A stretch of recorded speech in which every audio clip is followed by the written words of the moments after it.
കേരള നിയമസഭാ തിരഞ്ഞെടുപ്പിന്റെ ഭാഗമായി മുഖ്യമന്ത്രി പിണറായി വിജയൻ കണ്ണൂരിലെ ധർമ്മടം മണ്ഡലത്തിൽ വോട്ട് രേഖപ്പെടുത്തി. Pinarayi RC Amala basic UP സ്കൂളിലെ ബൂത്തിലാണ് അദ്ദേഹം എത്തിയത്. കുടുംബസമേതം എത്തി വോട്ട് ചെയ്ത അദ്ദേഹം ജനാധിപത്യ പ്രക്രിയയിൽ പങ്കാളികളാകാൻ എല്ലാവരോടും ആഹ്വാനം ചെയ്തു. സംസ്ഥാനത്തെ വികസന തുടർച്ചയെക്കുറിച്ചും തിരഞ്ഞെടുപ്പ് ഫലത്തെക്കുറിച്ചുമുള്ള ശുഭാപ്തി വിശ്വാസം വോട്ട് രേഖപ്പെടുത്തിയ ശേഷം അദ്ദേഹം മാധ്യമങ്ങളോട് പങ്കുവച്ചു. 194 നമ്പർ ബൂത്തിൽ അല്പസമയത്തിനകം തന്നെ മുഖ്യമന്ത്രി ബൂത്ത് രേഖപ്പെടുത്തും. തികഞ്ഞ ആത്മവിശ്വാസത്തോടു കൂടി തെരഞ്ഞെടുപ്പിനെ നേരിടുന്ന ഒരു മുഖ്യമന്ത്രിയെ കാണാൻ വേണ്ടി നാട്ടുകാർ കൂടി ആ ദൃശ്യങ്ങളിലേക്ക് കയറുന്ന കാഴ്ചയാണ് നമ്മൾ കാണുന്നത്. ഇതിപ്പോൾ മുഖ്യമന്ത്രി പിണറായി വിജയൻ പോളിംഗ് ബൂത്തിന് അരികിലേക്ക് എത്തുന്നു. ഒപ്പം കമല ടീച്ചർ ഭാര്യ, തൊട്ടടുത്ത് തന്നെ ചീഫ് ഇലക്ഷൻ ഏജന്റായ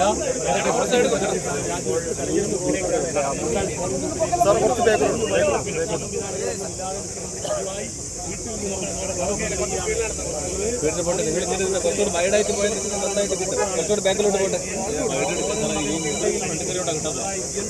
മുഖ്യമന്ത്രി ഒരു സാധാരണ പൗരനായി ആ പങ്ക് തെറ്റിക്കാതെ അവധി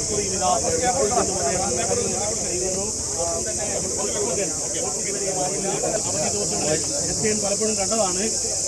കേക്കും കൂടെ ഉണ്ടായിരുന്നു മുഖ്യമന്ത്രിയുടെ വാത്സല്യം ഏറ്റുവാങ്ങിക്കൊണ്ട് തെരഞ്ഞെടുപ്പ് വേളയിലും. അങ്ങനെ ഒരു മുഖ്യമന്ത്രി പിണറായി വിജയനാണ് കുടുംബസമേതം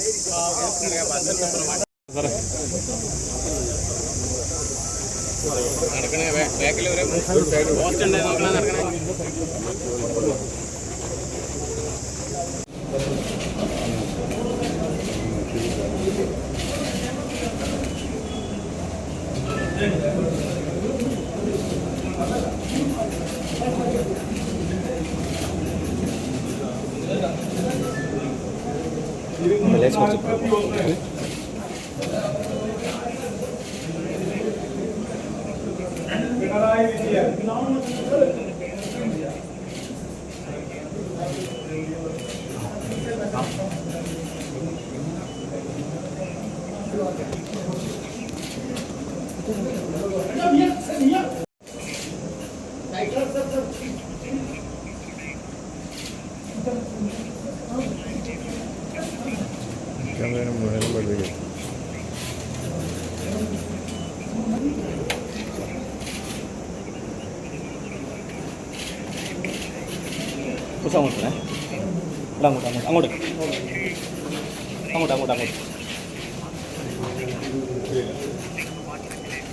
245 വിവേക്